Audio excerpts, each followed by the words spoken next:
Welcome to this episode from New South Wales Family Daycare Association's PD in Your Pocket program. The topic for this month is Planning with Purpose in Family Daycare. This is a recording of the webinar presentation on the 30th of June 2026 and was presented by Rowena Muir.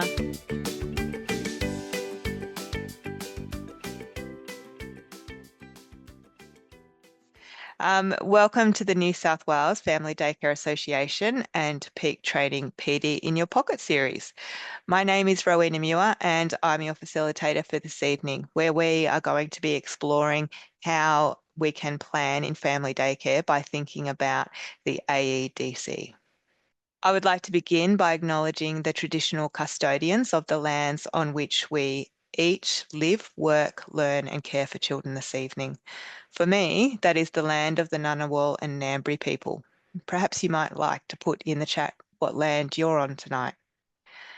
I pay my respects to the elders past and present and acknowledge the continuing strength, knowledge, languages and cultures of Aboriginal and Torres Strait Islander peoples.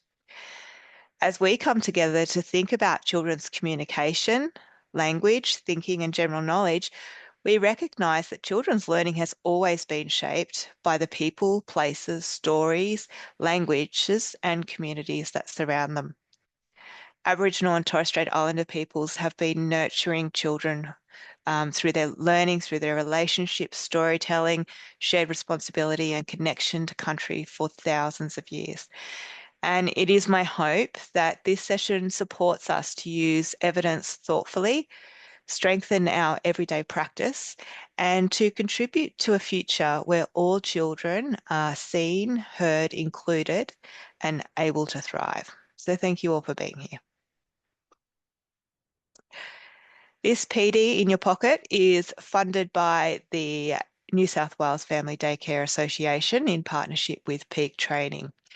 Hopefully everyone has received and had a chance to read the booklet, the resource booklet that accompanies this webinar.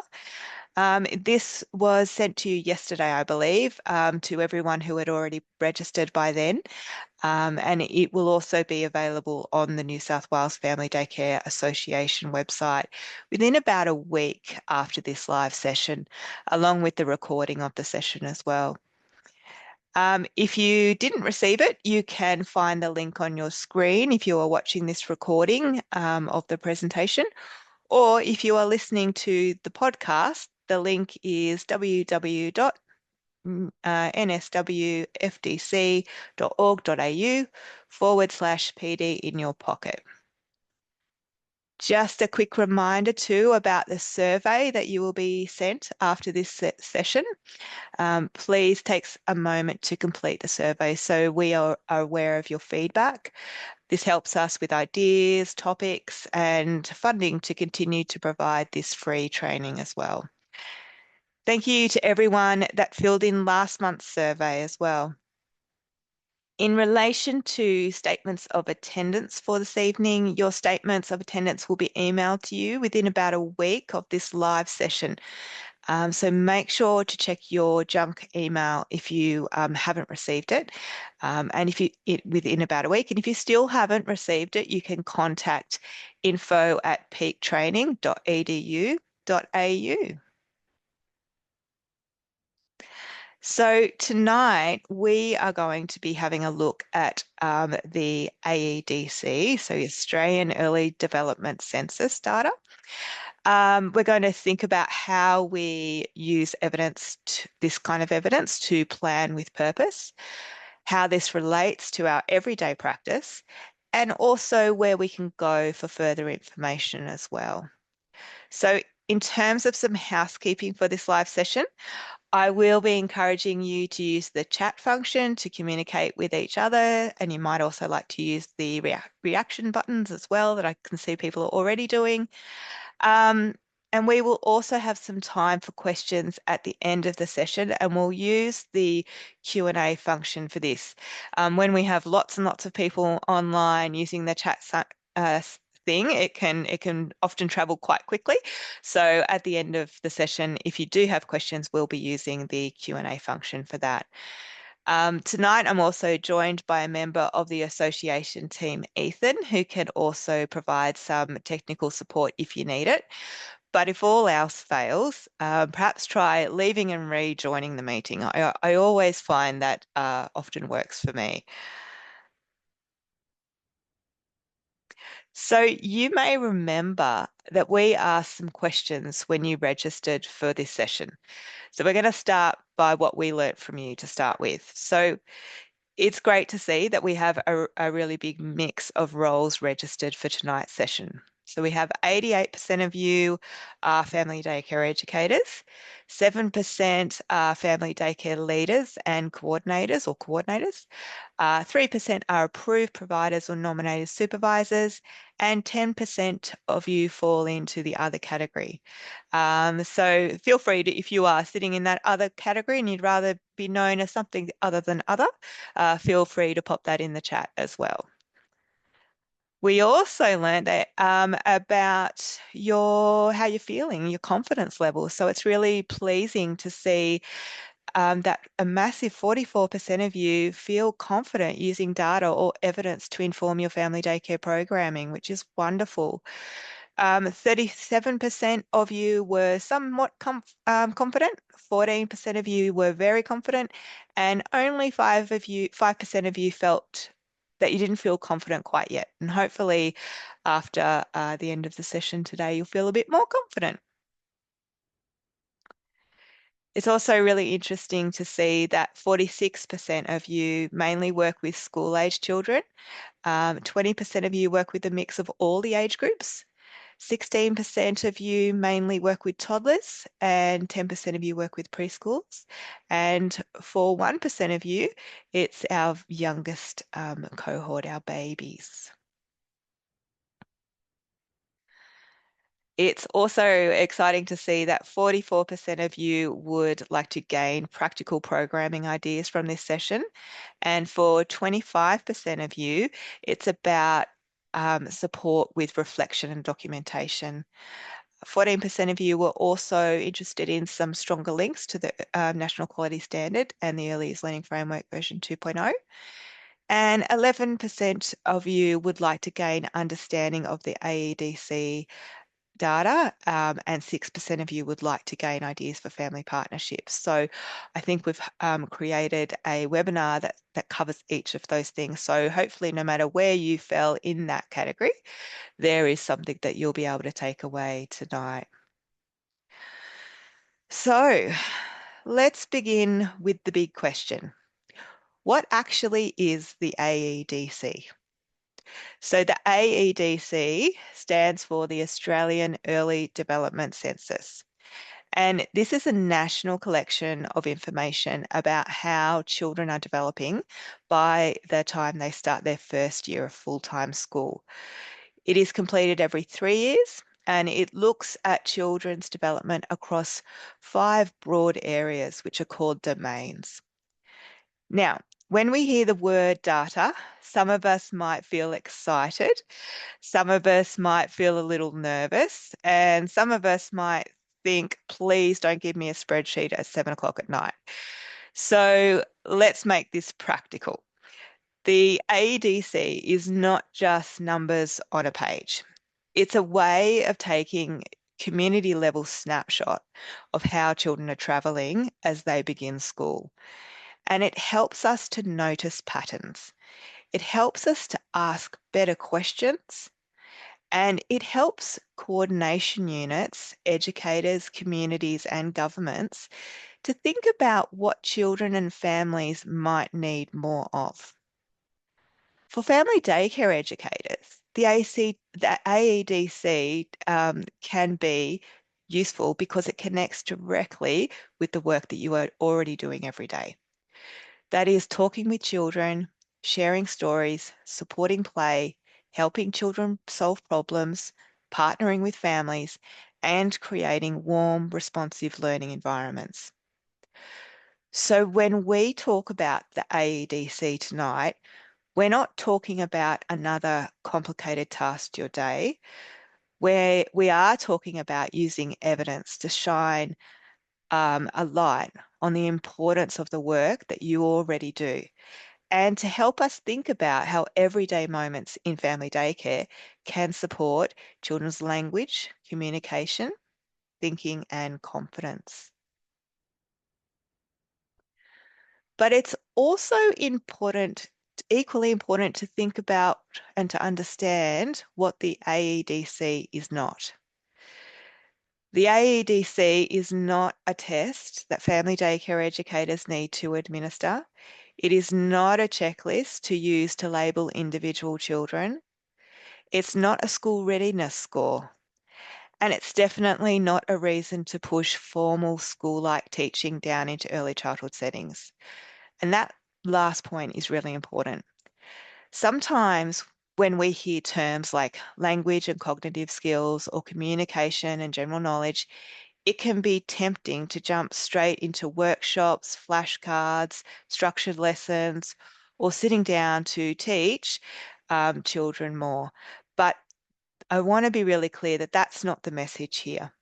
The AEDC gives us information about patterns in children's developments across communities, and it should help us ask really thoughtful questions, such as what kinds of language experiences are children having? Do children have many opportunities to talk, listen, explain, wonder, and ask questions? Are children hearing stories, songs, rhymes, and rich vocabulary? Are they being supported to solve problems, make choices, and share their ideas? Are families' languages, cultures, funds of knowledge being valued? So the AEDC is not about narrowing early childhood practice.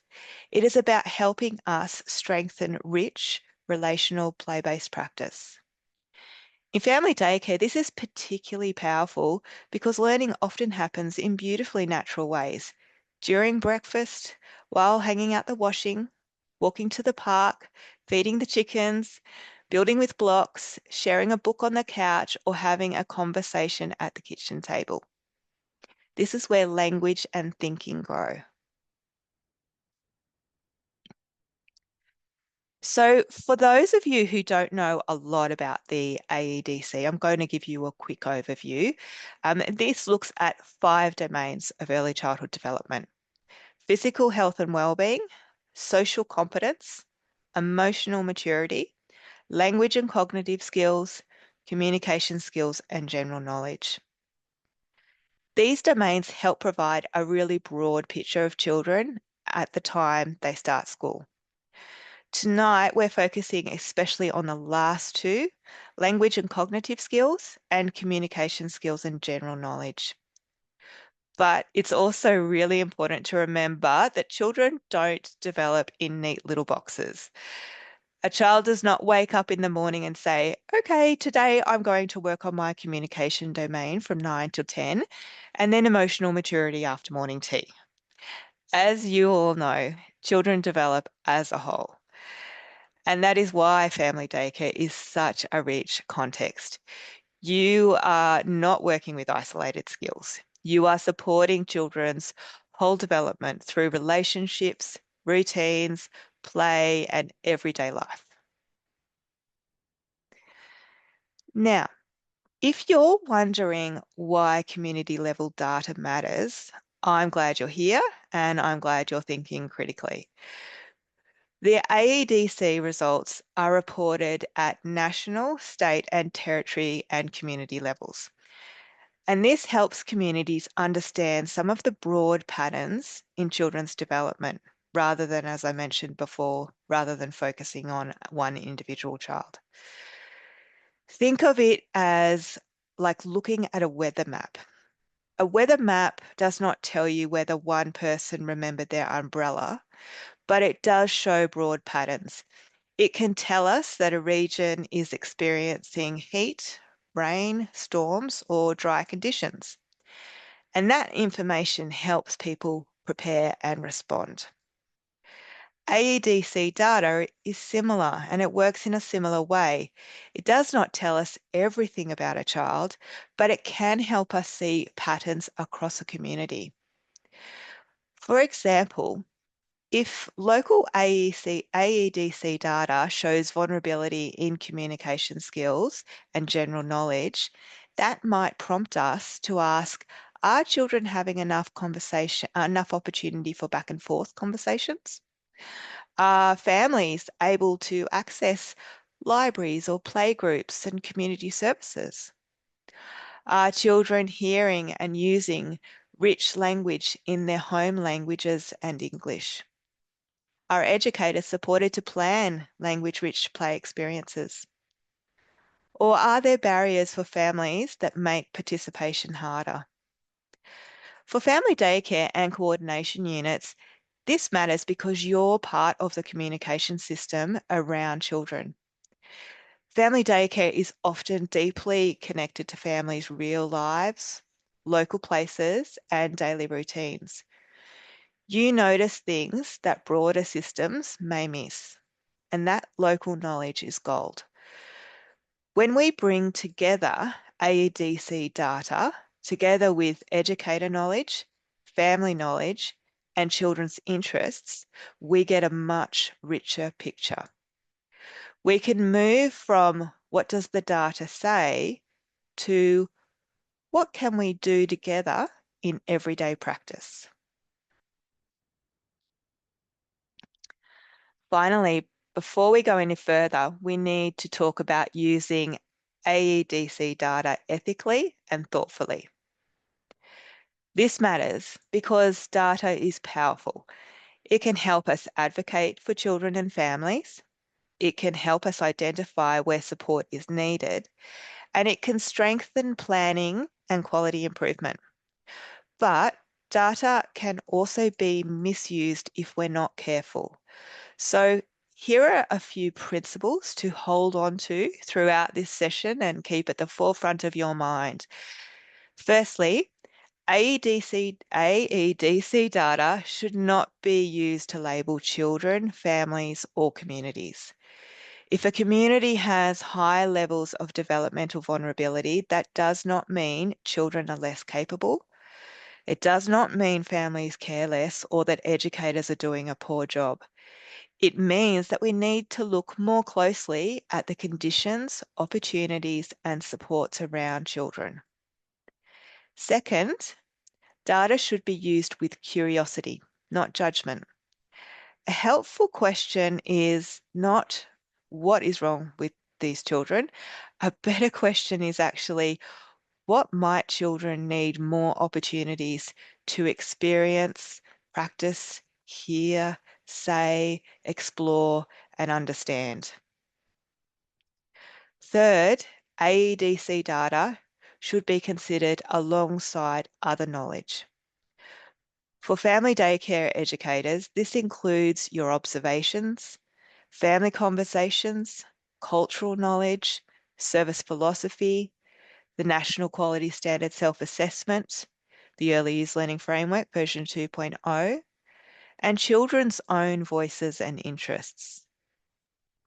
Fourth, data should lead to action, not panic, not pressure, not a big folder that sits on the shelf. Action. Small, practical, meaningful action. And that is where we are going to explore tonight. So as we move through the rest of the webinar, I invite you to keep this question in mind. How can the AEDC data help us strengthen everyday experiences that build children's language, thinking, communication, and confidence? And if you already have some ideas, you might like to share them online in the chat with your colleagues as we go along tonight.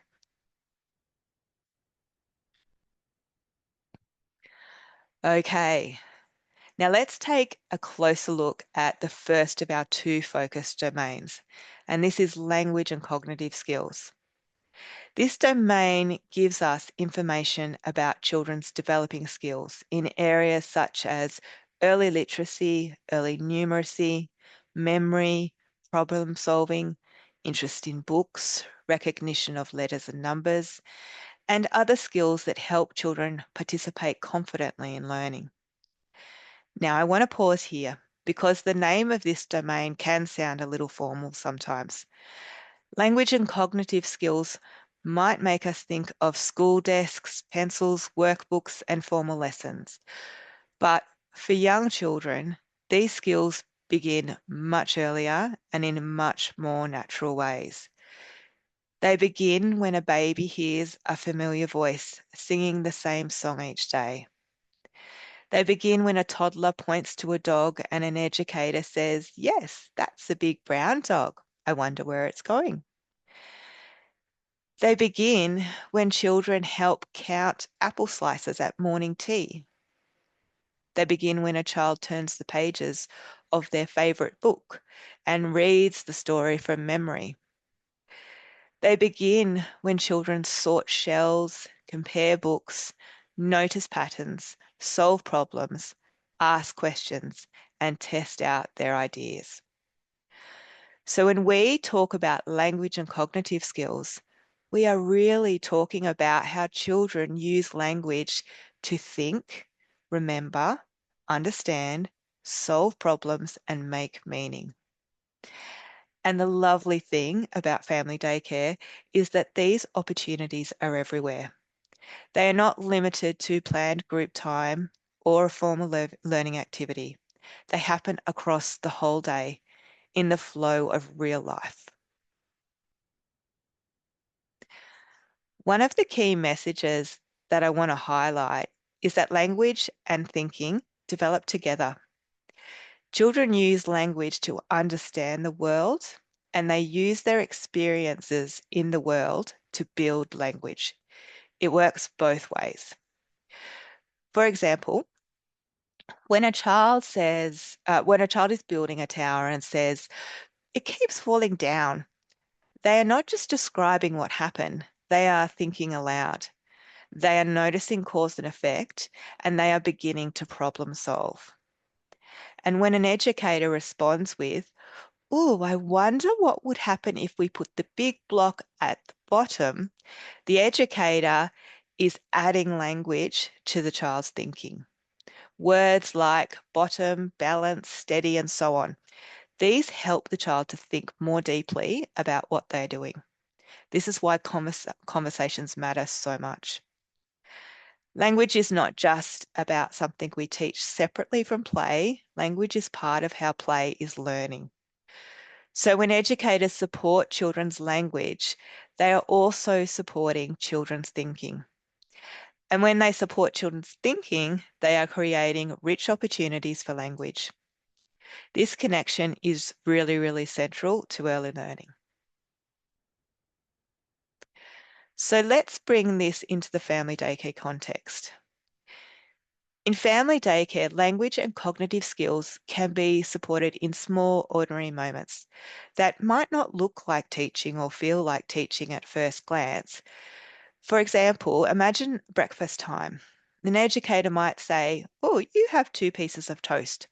I'm cutting this one in half. Now you have one and two halves." That is language, that is mathematics, and that is problem solving. Or imagine getting ready to go outside. The educator might say, "First we put on shoes, then our hats, then we check the gate." That is sequencing, that is memory, it is routine, and it is language linked to action. Or imagine a child watching a snail in the garden. The educator might say, "It's moving very slowly. Can you see its tail? I wonder where it's going." That is vocabulary, that is observation, it is curiosity, and that is scientific thinking. Or picture a small group of children building a cubby with cushions and blankets. They are negotiating space, they're using positional language, they're testing out ideas, solving design problems, and using imagination. Words like under, over, beside all have real purpose in that moment. This is one of the greatest strengths of family daycare because the environment is home-based. Children have access to authentic everyday experiences. So, what might educators notice when they are thinking about children's language and cognitive skills? Another word for notice might be observe. So, you might notice how children use words to describe what they are doing. For example, do they name objects, actions, colors, shapes, sizes, or positions? You might notice how children solve problems. Do they try different strategies? Do they ask for help? Do they persist? Do they watch others and copy? Do they use language like help, stuck, mine, your turn, or I did it? You might notice children's interest in books and stories. Do they choose books independently? Do they join in with repeated phrases? Do they point to pictures? Do they retell familiar stories? Do they pretend to read aloud? You might notice early numeracy in play. Do children count objects? Or perhaps compare quantities, sort items, notice patterns? Use words like more, less, same, bigger, smaller, full, or empty. You might notice memory and sequencing. Can children follow familiar routines? Do they remember what comes next? Can they retell you what happened earlier in the day? Can they explain the steps in something they made or did? And importantly, you might notice the conditions that help children to show these skills. Some children communicate confidently in small groups, but become quiet in large groups. Some children show strong thinking through action before they explain their ideas in words. Some children may use home languages, gestures, facial expressions, signs, movements, or drawings to show what they understand. Some children may need more time, more repetition, more visual cues, or more responsive adult support. This is why educator noticing or educator observation is so important. It's really important to be on the lookout and to know what we are on the lookout for. We are not looking for children to perform skills on demand. We are watching carefully across everyday moments to understand what children know, what they are practicing, what interests them, and what support might help them take the next step. A helpful reflective question here is, what is the child showing me about their thinking? And how can I add language to support and extend it?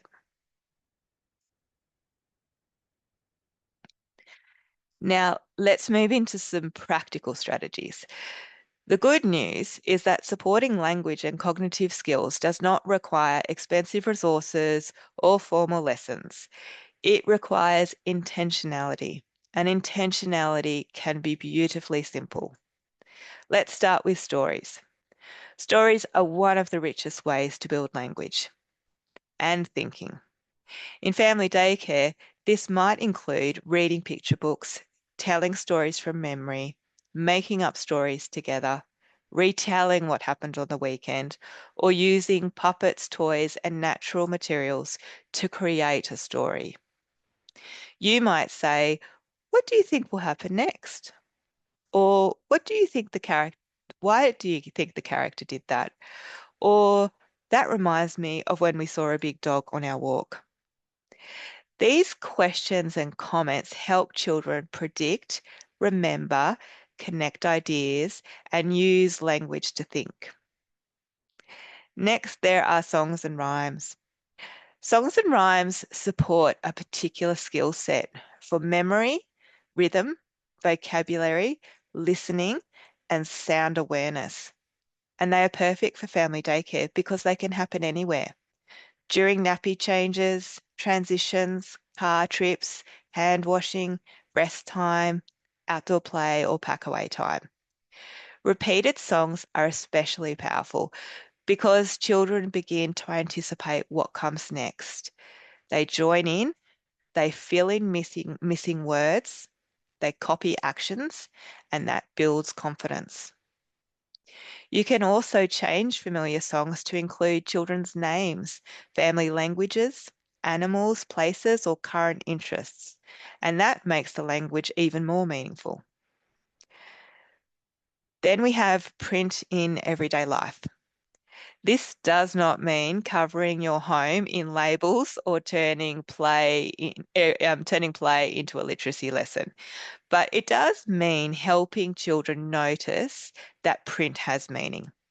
So you might point out a recipe or a shopping list, or perhaps you're writing a birthday card together, or perhaps on your walk, you're looking at a street sign and you point that out.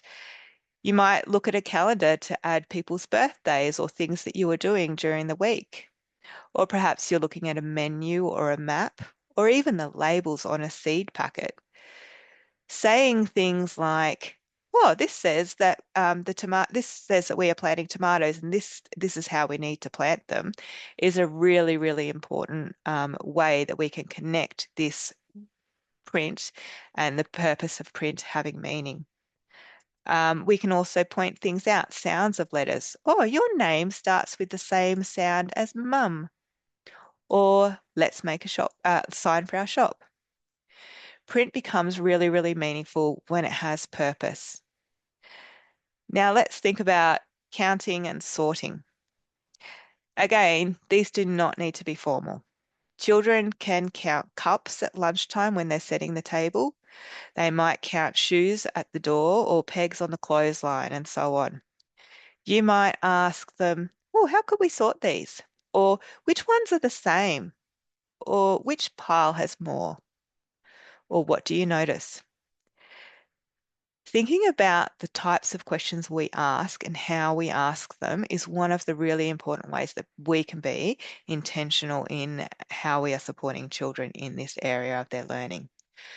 These questions, like this and other questions, help encourage children to compare, to classify, to explain, and to reason. Then we have some memory games. Memory is part of cognitive development and it grows through playful repetition. This might include simple matching games or what's missing games, remembering the steps in a recipe, or recalling what happened in a story, or talking about the sequence of our day. These games and activities are fun, but they also support attention, memory, vocabulary, and turn taking. Then there are puzzles and problem-solving experiences. Puzzles are wonderful, but problem solving is much broader than puzzle boards. It includes working out how to make a ramp steeper, or how to build a bridge, or how to carry water without spilling it, how to make a baby doll's bed, or how to share bikes, or how to simply stop the tower from falling over. The educator's role, again, and when we think about intentionality, is not always to solve the problem quickly. Sometimes the most powerful thing that we can do is pause and say something like this: "What have you tried? What could we do next? What do you think might happen? Who could help? Or let's test your idea." That kind of language that educators use supports persistence and thinking. And finally, one of the most powerful strategies of all: slow down and talk with children. Not talk at them, talk with them. Follow their interests, add new words, give them time to respond, wonder aloud, repeat and extend what they say. These small interactions are not small at all. They are the foundation of language, thinking, and early learning. So as we finish this section, I invite you to think about your own day and your own home or your coordination unit, if that's where you work. And perhaps you might like to pop an answer in the chat to share with others online tonight. Where are the stories in your setting? Where are the songs? Where is the print? Where is the counting? Where is the sorting? Where are the problems children are already trying to solve? Because chances are the opportunities are already there. The educator's role, though, is to notice them, name them, extend them, and make them richer.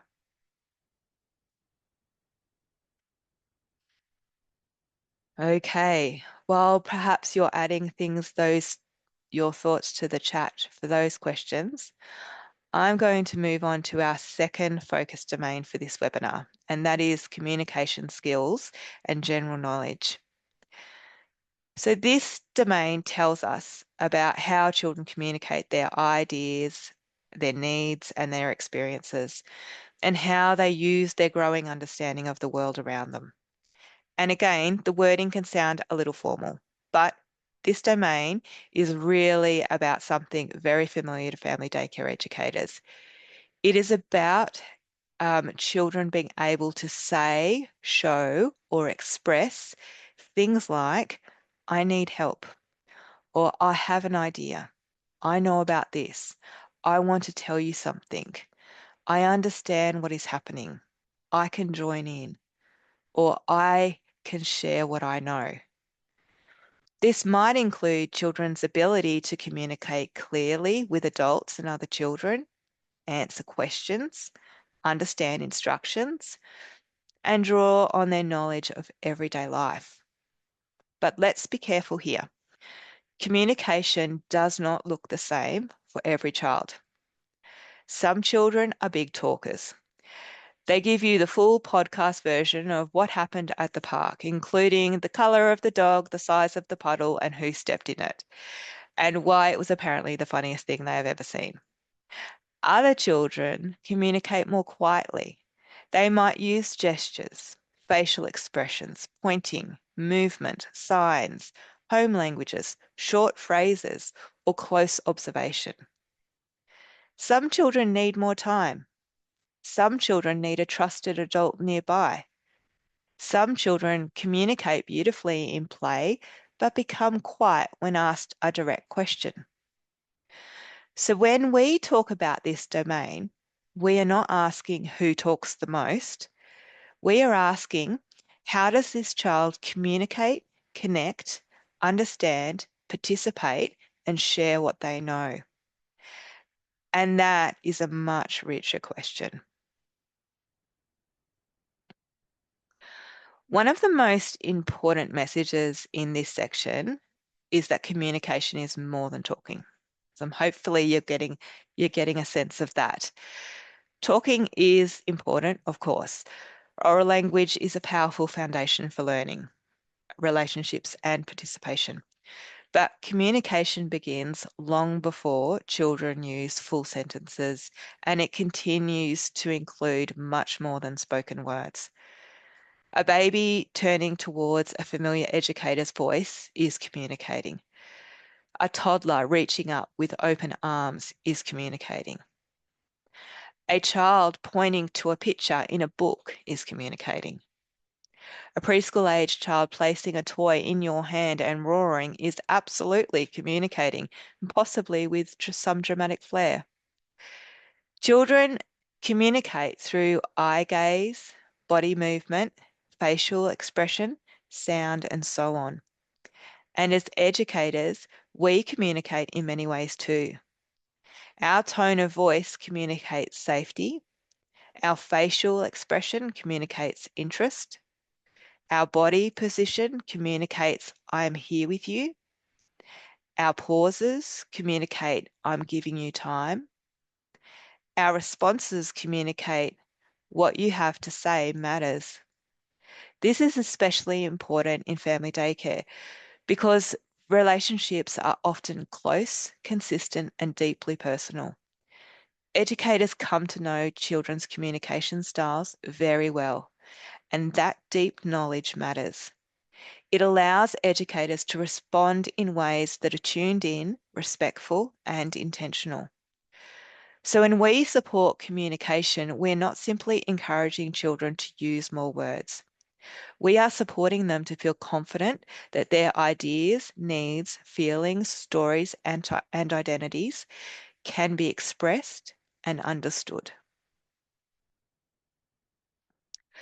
The second part of this domain is general knowledge. So general knowledge refers to children's growing understanding of the world. It includes ideas, concepts, experiences, words, and connections that children build through everyday life.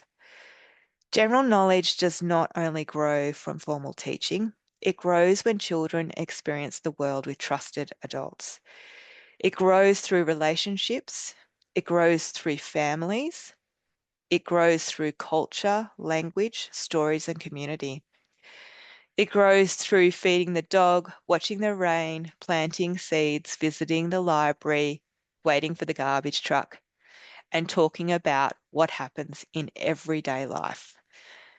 Children's general knowledge is built through repeated, meaningful experiences. A child who helps water the garden learns about plants, weather, soil, insects, tools, responsibility, and care. A child who helps cooks learns about ingredients, measurement, sequencing, safety, texture, smell, taste, and family food traditions. A child who goes on regular walks around the neighbourhood learns about traffic signs, shops, seasons, animals, community helpers, and local places. And a child who hears stories about family members learns about identity, memory, belonging, humour, value, and culture. So when we think about general knowledge, we're not just thinking about children memorizing facts. We are thinking about children building a rich mental library of experiences and communication strategies that they can draw on to understand new situations.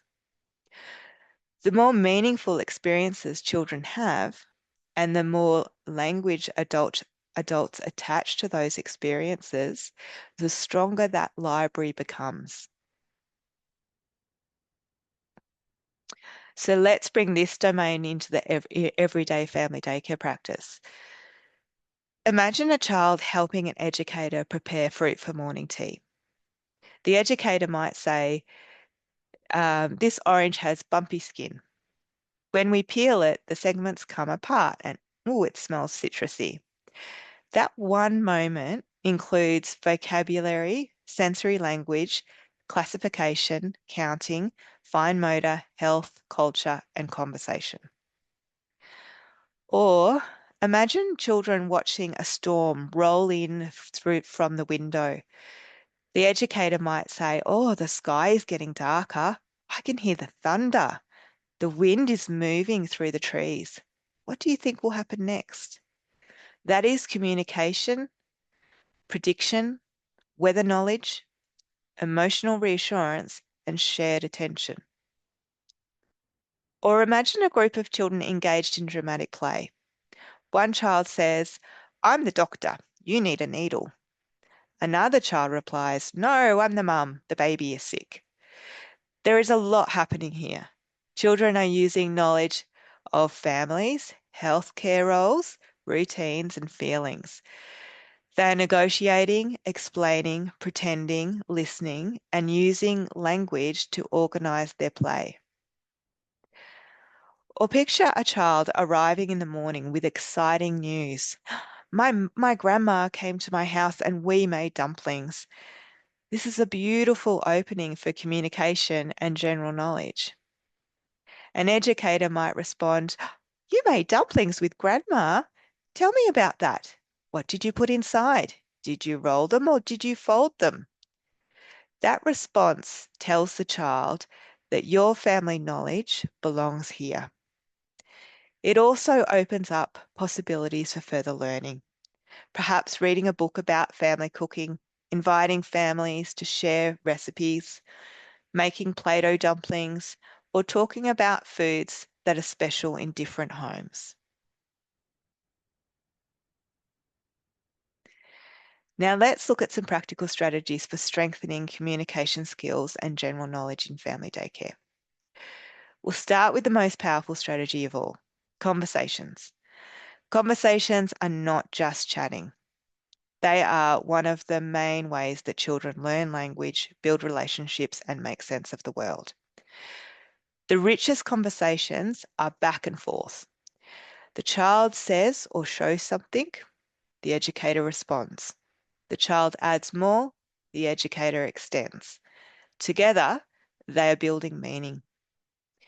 For example, a child might say, "Look, a bug."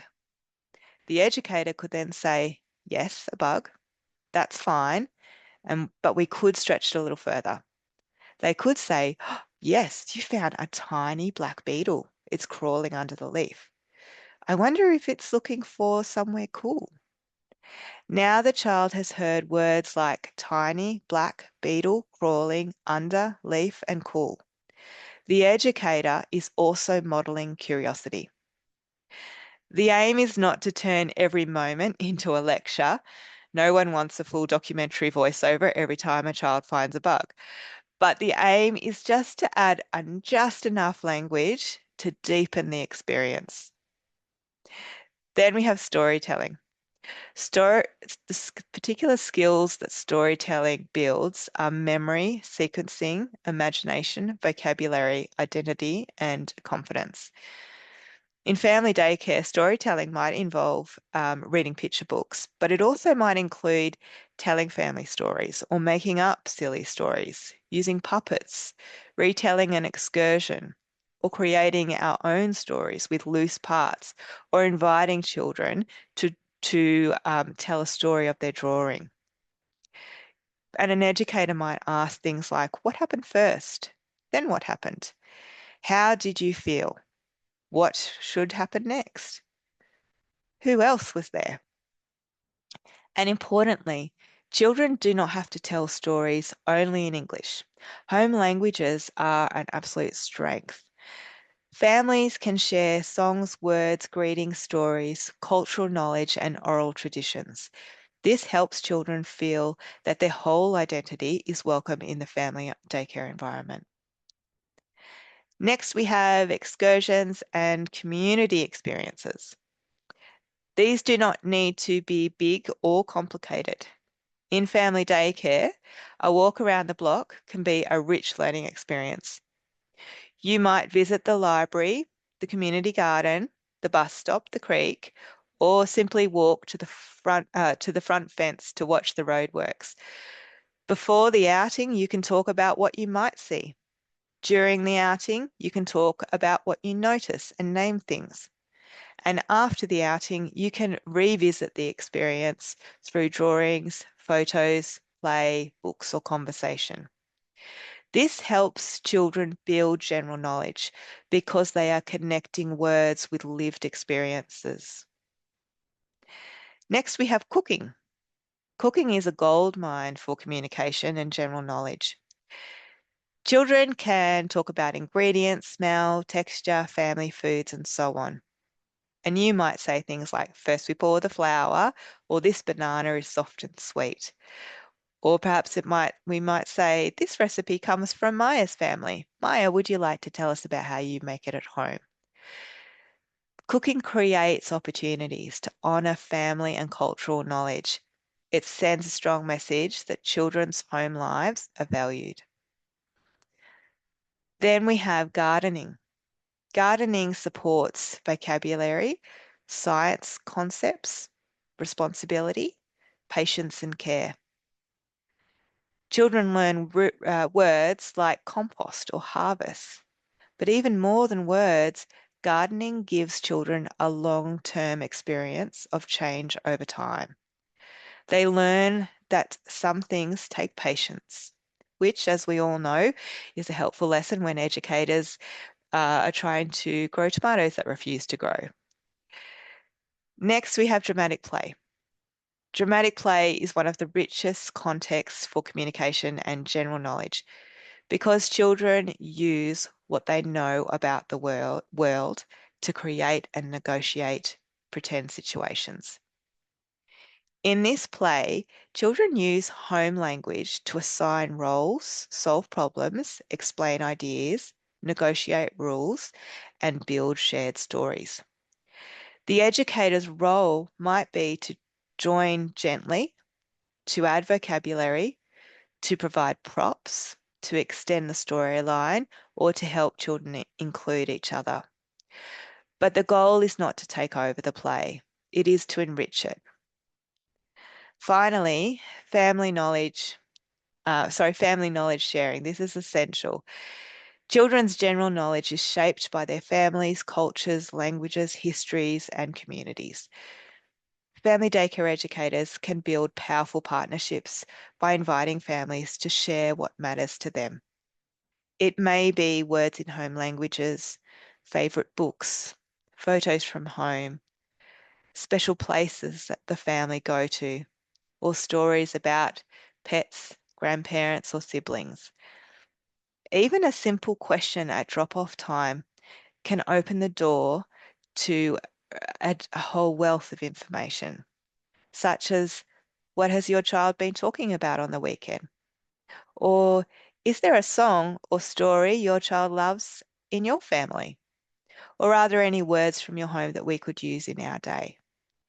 These questions help educators connect programming to real lives, and that is at the heart of this domain. So as we finish this section, I invite you to think about one child in your care. How does that child communicate? What do they already know a lot about? What family or community knowledge do they bring? What experiences light them up? What conversations could help or extend their thinking? Because when we start to because when we start with children's communication, interest, and lived experiences, we're not just supporting AEDC domains, we're supporting children to feel confident, capable, connected, and heard. Now you get to have a little bit of a break from my talking for a moment. We are going to move into the interview section of the webinar, and I believe Christine Elridge might be online this evening. So feel free to drop her some love in the chat as we watch this recorded interview together, because while frameworks, data, and theory are all important, some of the strongest learning comes from listening to educators and service leaders talk about what this actually looks like in real life practice. So enjoy.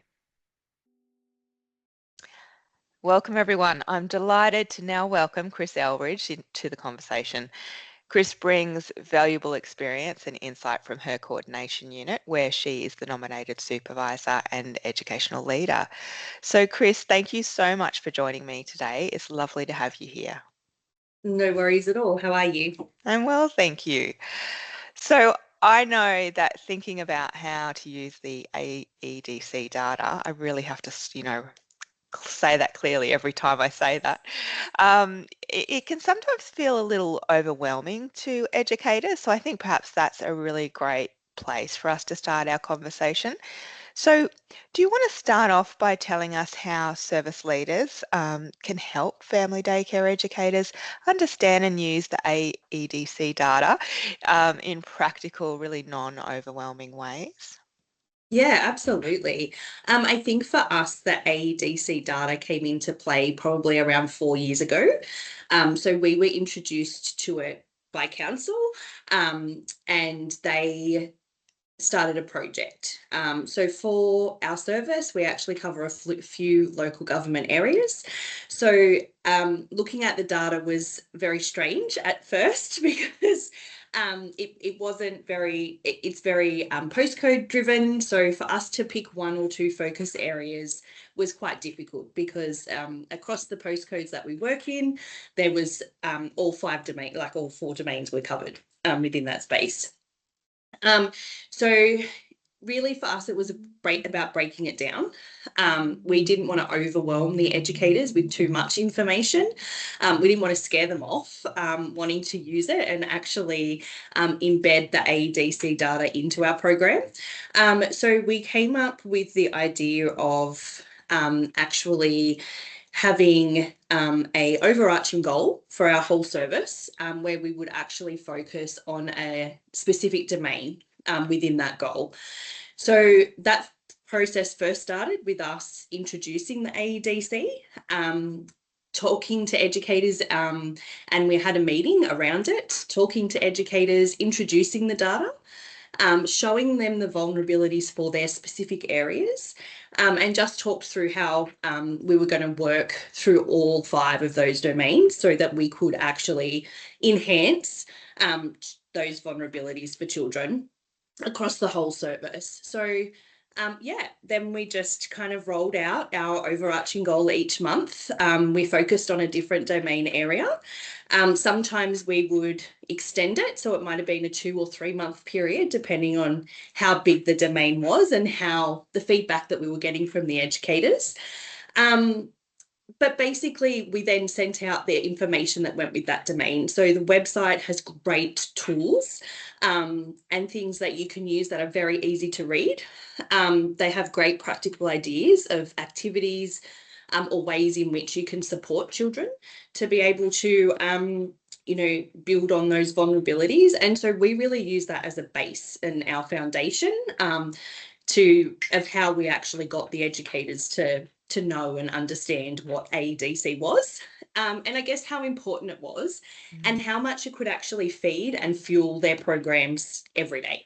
Yeah, brilliant. There's so much there that you've just unpacked in that one question that really, really, fits with the messaging, I guess, around this throughout our webinar is the practical work that is already being undertaken in family daycare settings, and how you can actually just begin to bring this to life in a little bit more manageable ways, and some really, really clear, strategies to work through that process. It sounds like an amazing project. So my next question is, what kinds of conversations help educators move from, data to meaningful programming decisions? I think the biggest step for us, Rowena, was really having those conversations with the educator in the meeting. We had the big meeting where we all came together, but then also on visits. And I guess for us, it was really being able to articulate the practice that was already actually occurring in the educator service, to say, this isn't something new. It's not an add-on. It's actually part of our why. It forms part of the why as to why you're programming the way you are. And I guess being in their services and looking at their programs and actually saying to them, see these activities that you've got planned and programmed, this actually fits into this domain. And this is why. And then just having those one-on-one conversations with them, using the tools that we'd sent out to them at the beginning of the month around that particular domain, and then actually just showcasing to them that it's already occurring. Now we're just actually giving them purpose as to why it's occurring. Yeah. Because I think that's the biggest and scariest part for educators, is when you start talking data, it's scary. Yep. Because it could potentially mean that there's a lot more work we have to do. And I think what was so beautiful with the AEDC that we found is that it did seamlessly just fit into our already there program. It just gave educators more purpose and more meaning behind why they were doing particular activities. And I guess it gave them the focus for particular children, maybe, that they could look at the information that was provided about the particular domain and then actually really reflect on what they were doing within that activity with that particular child, and being able to see maybe where there was a little bit of vulnerability for that child, and then be able to build on that. So I think it's just having those relationships with the coordination unit, being able to have those open and honest discussions, but I think it's really heroing it. So really pointing out to the educators what they're doing really well, and then how they've already got it in practice. So it's not necessarily more work. Yeah. It's something that goes alongside or provides meaning to what they're already doing. Yeah. That is such an important message, I think, too. I'm sure there are people, watching this webinar tonight that, have that fear too, that, oh no, we've already got so much to do. This is more work. But I think what you've described is such a beautiful way of using your visits as a moment of reflection to critically reflect on what we're doing and to demonstrate that actually this aligns with what you're already doing, which is really, really great, really powerful. Thank you. Okay, moving along to my next question. What examples of quality family daycare practice have you seen, particularly on your visits, that support children's language and communication and thinking skills? Look, I think with the ADC, we really saw a shift in purpose. So while before it was, you could walk into an educator service and, there were always beautiful play spaces set up and things like that. I feel like after we introduced the ADC and our overarching group goal, it really allowed educators to set up activities with more purpose. So, I went into one educator's service and her children were actually, she had a group of children that were going to school the following year. And one of the children had excelled in picking up and reading words. So she had created a war word for this particular child, which then encouraged other children to come in and have a go as well. They were writing the words from the walls. She was sounding them out. What I love the most when I go into educator service is that language and communication is something that is within every single play space and every single activity, routine, everything that they're doing every day is space for language and communication.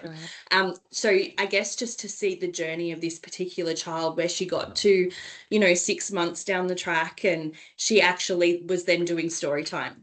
So Wow. she actually picked up a book, was able to read it to the children, and it was just such a beautiful thing that she got to show her leadership skills, but she was then also became the person who was encouraging children to be involved and to have that love for language and communication and those written words and how they relate to pictures and different things, because it was kind of like a child explaining it to a child. It was that whole different perspective and meaning. But I think sometimes when activities are set up based on children's interests, it can lead to paths like that. And I think I think educators too, with language and communication, it's probably two things that they don't realize how often they're actually doing it.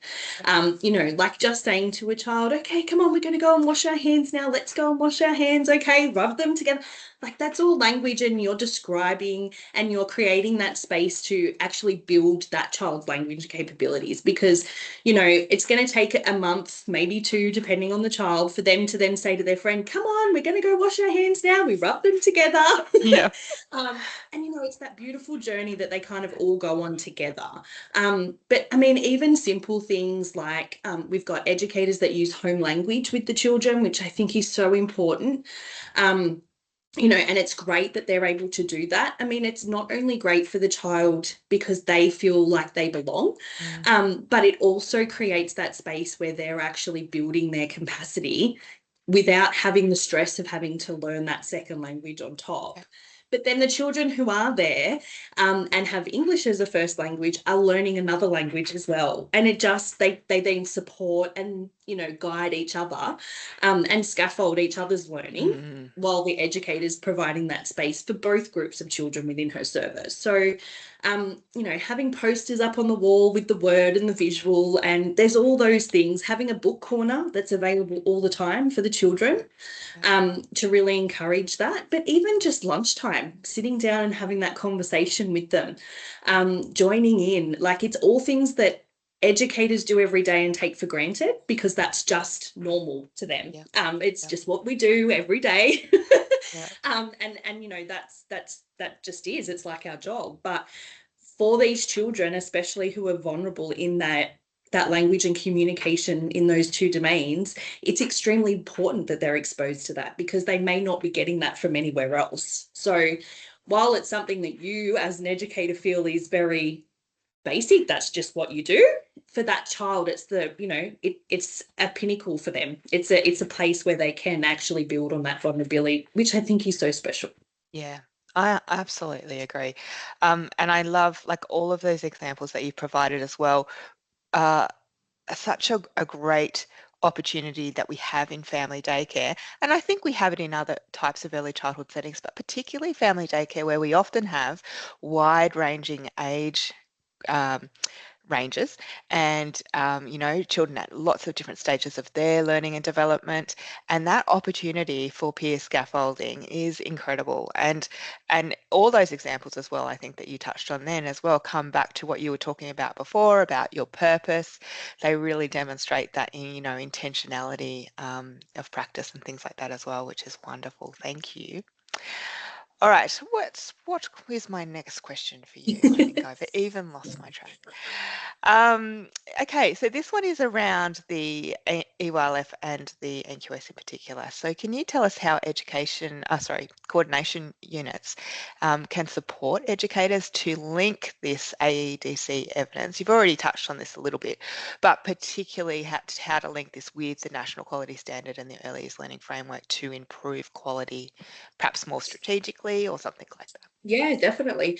Look, I think for us, I mean, we had actually started this project prior to an assessment and rating. And I think for us, the educators were able to talk about it, especially in Quality Area 1. I guess when it comes to the National Quality Standards, part of Quality Area 1 is really about being able to articulate that planning cycle and I guess the purpose for why you've got what you've got on your program. So it was really great for educators to be able to actually pull out all their information about the AEDC and along with their overarching goal for the month and to kind of say, this is how we're meeting Quality Area 1. This is part of our purpose. This is part of my planning cycle. When I look at analysis, reflecting and analysing children's development, this is a tool that I use. So it definitely enhances because it provides that why and that purpose, like you said before. It then flows into other standards. You've got Quality Area 5 around interactions with children, which all of the domains cross into. So I think it partners it beautifully. Each domain area fits into an EYLF area. Your language and communication fits in to the confident and competent learners and things like that. So I think for the coordination unit, it's about what we did with our overarching goal so that educators could see the links and it was easy for them, is that we would provide an overarching goal. We would then actually link the AEDC domain, provide some information. They've got to a point now where they've got all of the information there and they're really confident with the domains. So and the subdomains within the domains. So we're no longer having to break it down as much for them. But at the start, we literally broke it right down. So into the domain, into the subdomain, and then we actually added the EYLF link as well. So we would actually put in the outcome and how that actually linked and worked together. So it was providing them with that link and opportunity, but also that further purpose. So it really, I guess, supported them again. It gave them more scope to be able to add that information into their programming. But I think it just tied everything in nicely together and they were actually able to see that both all three documents all work together and complement each other and support each other as like building blocks, I guess, to then hit and have this amazing program that really supports outcomes for children. Yeah, that's fabulous. It's such a good way of using it as well. Like what we've been talking about throughout the whole time here is as a tool, not as an additional work, but as a tool for the work that they're already doing, that they're already required to do as well. And I think, that coupled with critical reflection helps coordination units and family daycare educators to be able to really make it contextual for their own settings and their own the families and children and communities that they have as well, which is great. Absolutely. And I think I've spoken a lot about, I guess, the educators and their journey through this, but it was also a journey for us as a coordination unit. So prior to being told we needed to do this project and we needed to link in and use this information to help support children, I'd never heard of it before, so it was a learning curve for me. It was really about gaining information. It was about attending training. It was then about sitting together as a team and having that reflection on how can we actually roll this out effectively with our educators that are going to it's going to support them to be excited about it, and to want to use it and to not see it as just another thing that they have to do. So there was a lot of scope on the coordination unit side as well, and a lot of learning that we had to do before we could then actually roll it out with the educators. Because when you do something new, and yes, it's change and people have lots of different opinions about change, and react to change very differently. So it was really for us about wanting to implement it in a positive light, not a light where it's going to be taken on as another thing. So yeah, just being very, I guess, careful and mindful. Each coordination unit would know their educators extremely well. So they would be able to, I guess, pick a way that's going to suit their educators to be able to roll something like this out. So I don't think one way fits the box. I think every service is going to look a little bit different.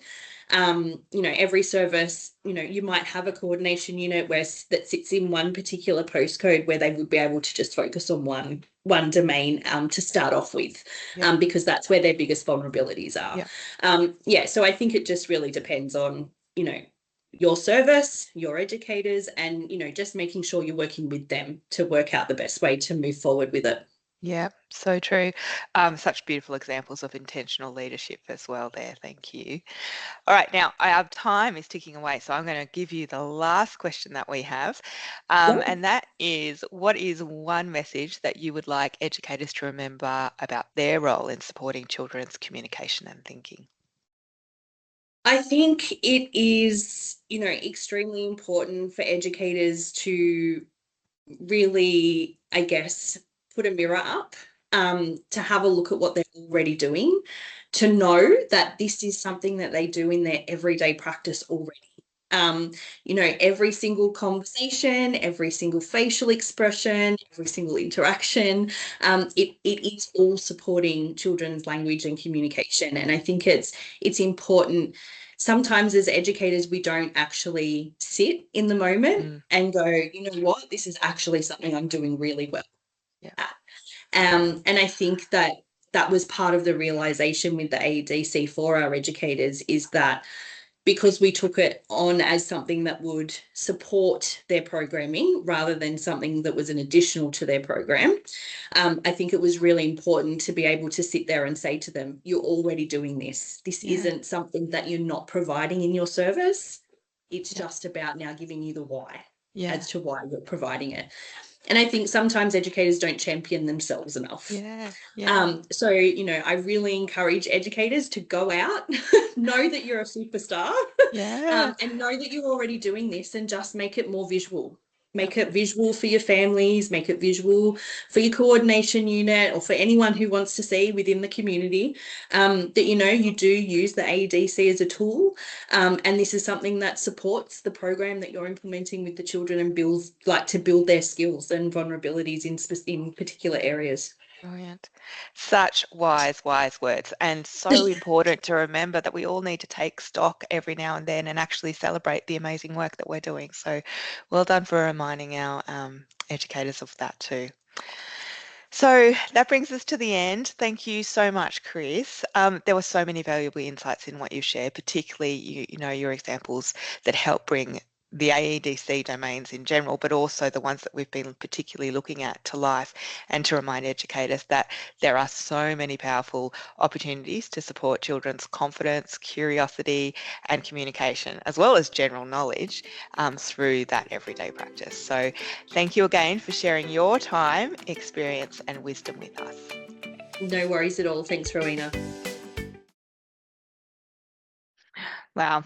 Please join me in giving Chris a round of applause. I could see as we were watching that recording that there was lots of love being shared through the reaction buttons and in the chat and things like that. Such a great example of practice for both people working in education as family daycare educators, and also for those of you who work in coordination units as well.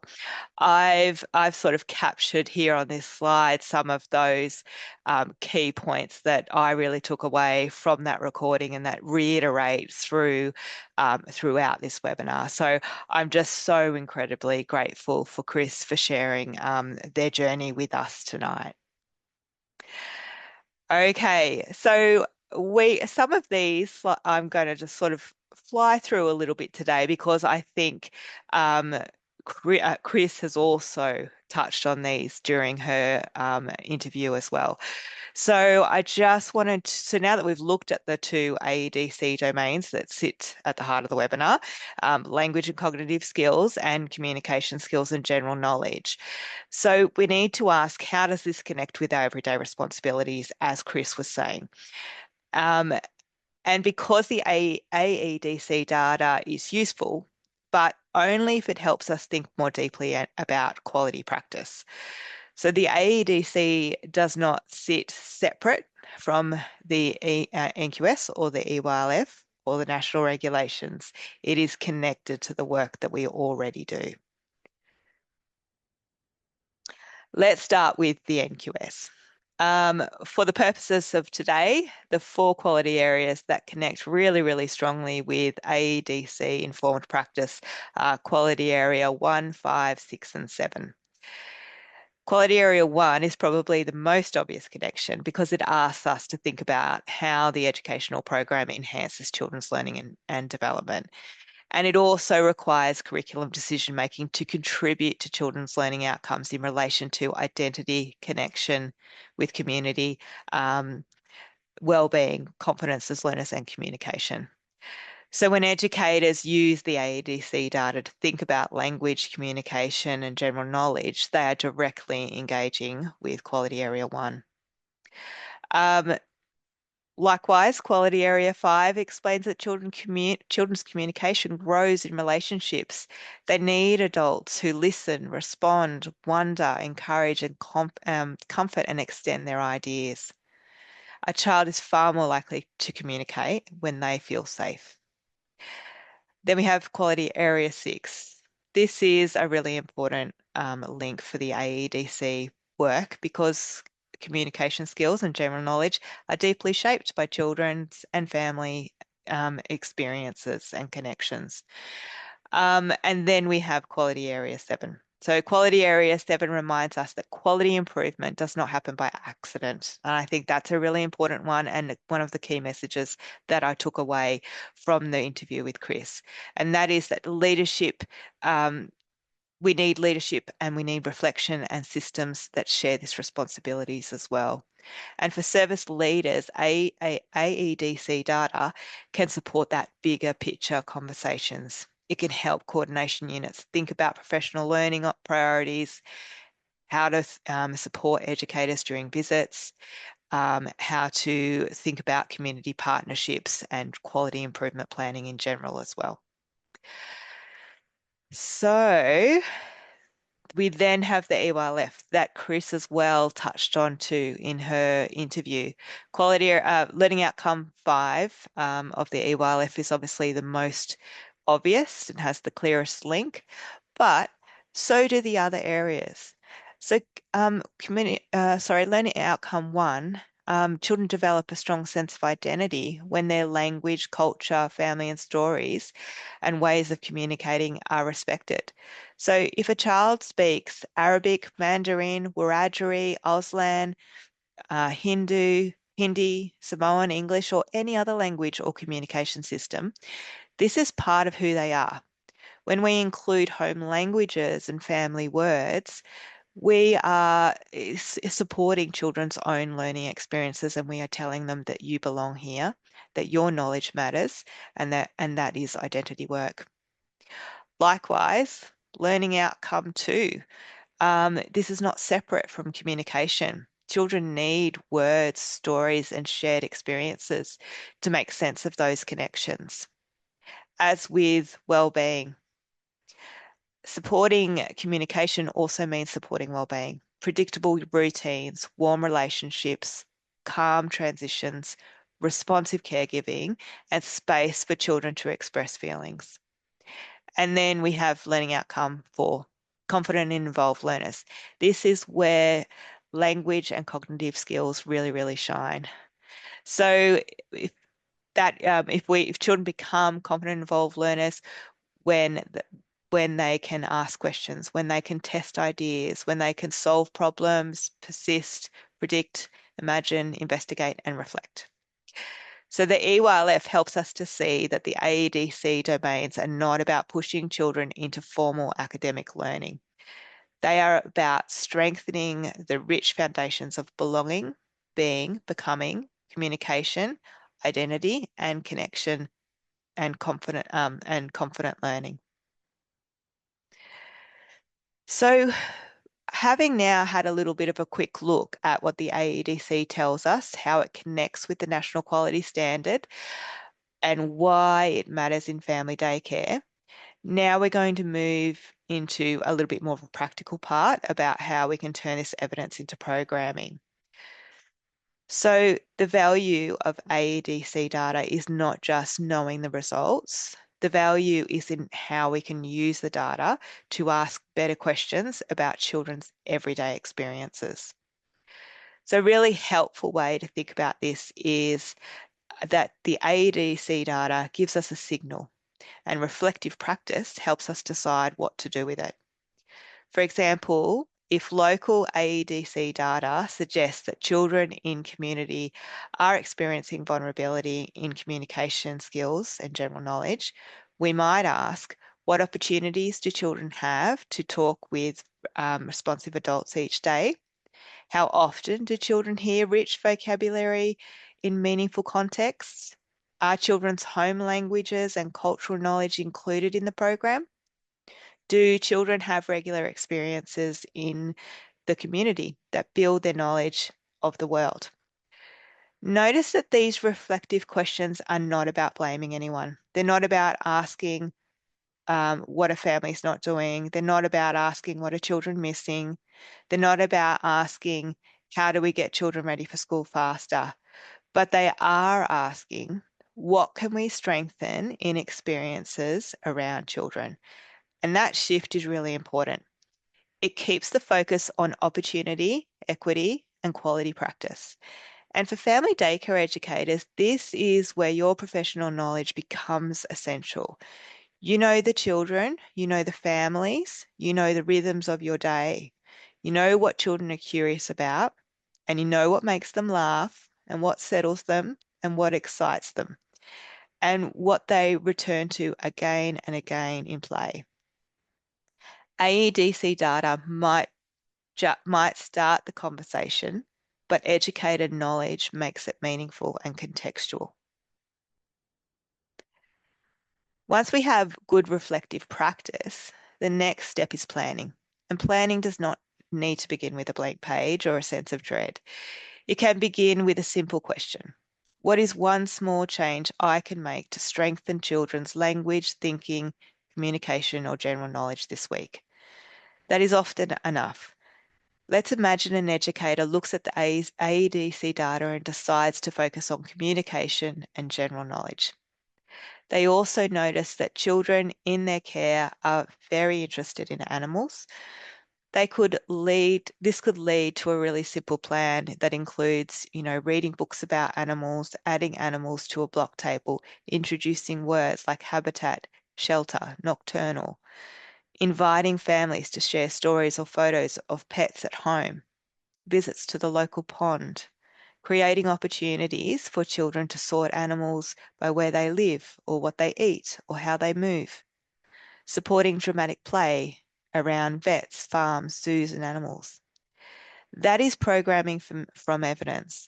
It begins with data, it connects children's interests, it uses intentional teaching, it includes family knowledge, it supports language thinking and general knowledge, and it can happen through play.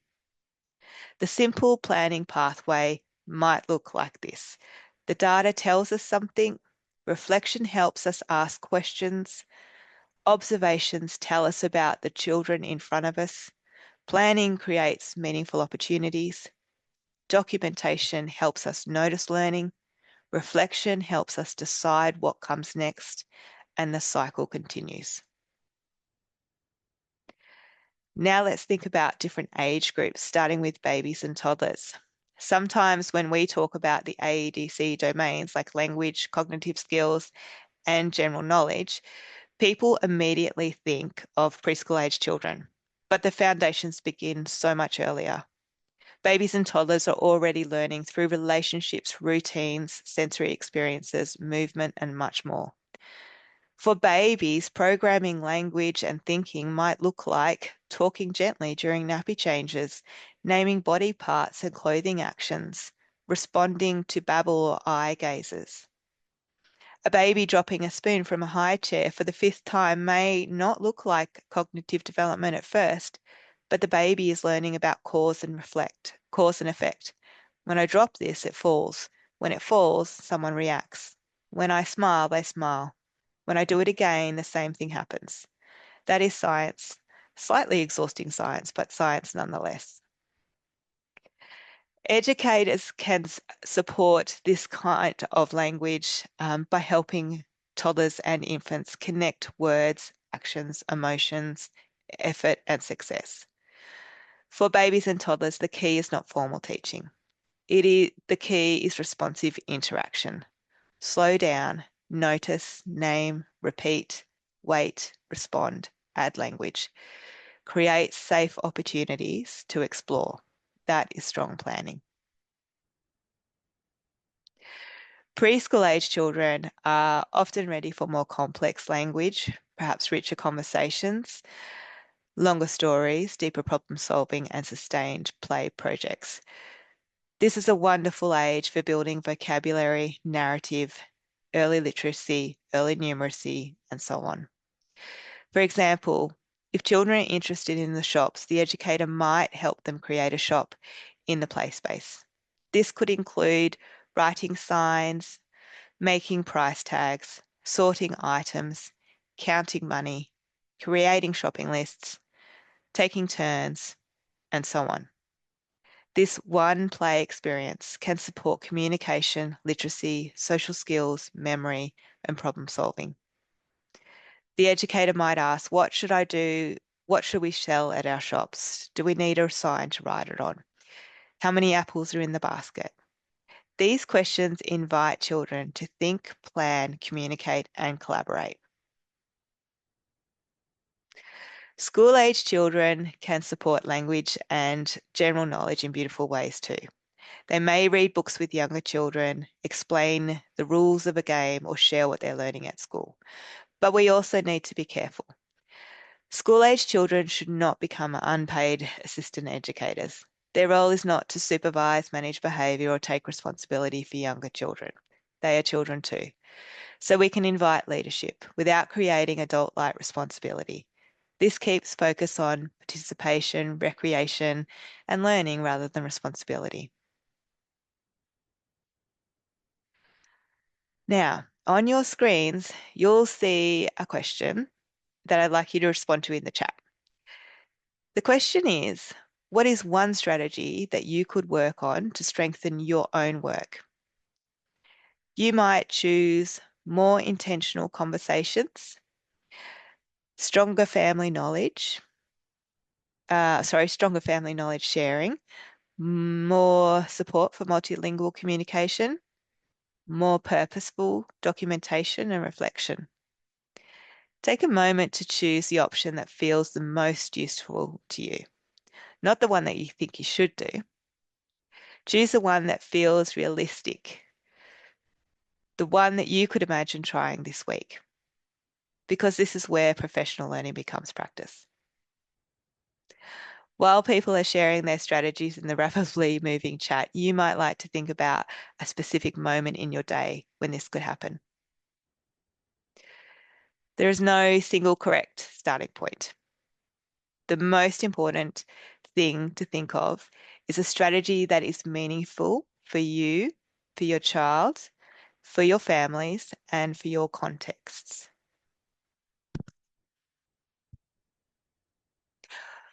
What I like about some of these responses is that they remind us that there are so many entry points into this work. Some educators may begin with storybooks and storytelling, and others may begin with routines. Some may begin with outdoor play. Some may begin by supporting particular children's communication intentionally. Thank you for sharing them. So I'm going to have to move us along because I've realized we are getting close to time. I just want to share a few other examples around the times of the days where you can include more language rich experiences or experiences that are supporting communication, thinking, and general knowledge as well. So as you know, mealtimes are full of language, communication, thinking, and general knowledge. A language-rich mealtime doesn't need to feel like a lesson. It might sound like this, the pear is crunchy today. You have 3 pieces of banana. Your soup is warm. Let's blow it gently. These are simple comments, but they build vocabulary, sequencing, number concepts, sensory language, and much more. The key is to make the conversation relaxed and responsive. Some children will talk a lot, some will listen, some will join in with a word, a gesture, a smile, or a facial experience. Meal times can also support general knowledge. Children learn where food comes from and how it is cooked, what families, sorry, I just went too many places. Sorry about that. Wrong one. Sorry about that. And we know where food has come from, what families eat, and how to use different utensils and things like that. Books and storytelling, we've talked lots and lots of little about throughout this webinar, and you can see on your page some different ideas around the difference between book sharing and storytelling, as well as some different prompts that you can include as well. Songs, rhymes, and nursery rhymes are a really important aspect of supporting children's oral language and early literacy skills as well. And we've also spoken and given some great examples earlier on in the webinar around the importance of maths opportunities through everyday routines and play experiences. Dramatic play is also another great example that we've talked about throughout our webinar today. Now let's think about communication with children who might have additional communication needs. This may include children with speech or language delays, developmental delays, disabilities, hearing differences, or children who use augmentative or alternative communication. The first message is simple and important, that every child communicates. Not every child communicates in the same way, at the same pace, or using spoken language as their main form of communication.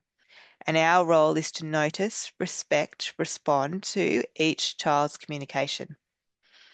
As we spoke about earlier, practical strategies might include using visual supports, offering choices with objects or pictures, keeping language clear and simple when needed, giving extra time to respond, using gestures and keyword sign, following the child's lead in play, repeating important words, creating predictable routines, and working with families and allied health professionals.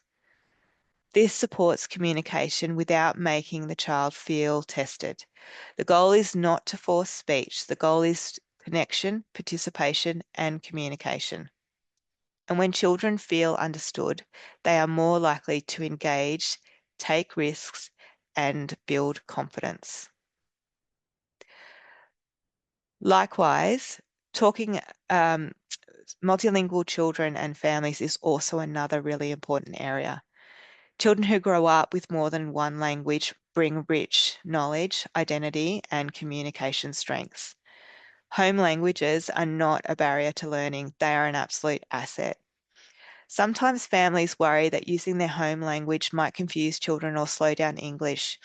Educators play a really important role in reassuring families that maintaining home languages supports identity, relationships, culture, and communication. For family daycare educators, working with multilingual children might begin with curiosity and respect, asking families, what language or languages does your child hear at home? What words are important for comfort, care, or routines? How does your child ask for help at home? Then use that knowledge in everyday practice. Even using a few home language words can help children feel safer and more connected. For multilingual children, educators can support communication by using gestures, visuals, repetition, modeling, and so on. It is also helpful to remember that children learning an additional language may go through a quiet period. This does not mean they are not learning. They may be listening, observing, processing, and building understanding. So rather than pressuring children to speak, we can provide a warm, predictable, and language-rich environment where they feel safe to join in when they are ready. So as we come to the end of our webinar, and I'm sorry that it has gone over a little bit, if there are questions that we don't get time to answer, I'm sure we can make a follow-up time to answer some of those as well. But 3 takeaways that I do want to share with you here are that the AEDC data is a starting point for reflection. It's a really important part to remember. That language, thinking, communication, and general knowledge grow through those everyday moments, and that small intentional changes can make everyday practice more powerful.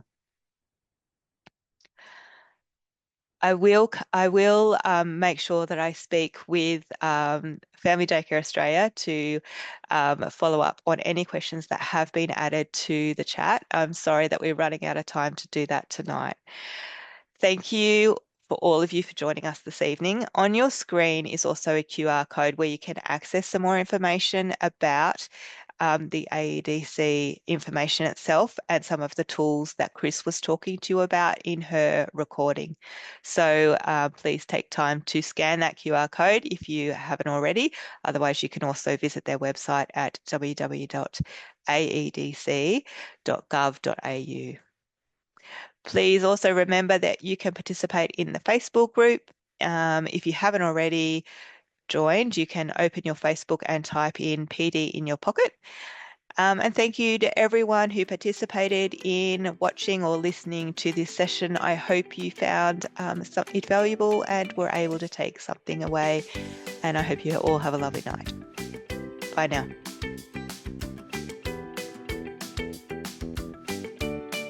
Thanks for participating in this episode of PD in Your Pocket. This series was produced on the lands of the Wangal and Gadigal peoples. If you'd like to watch or listen to other episodes in this series, or find out more information about this program, you can find us at our website at nswfdc.org.au/PD in your pocket.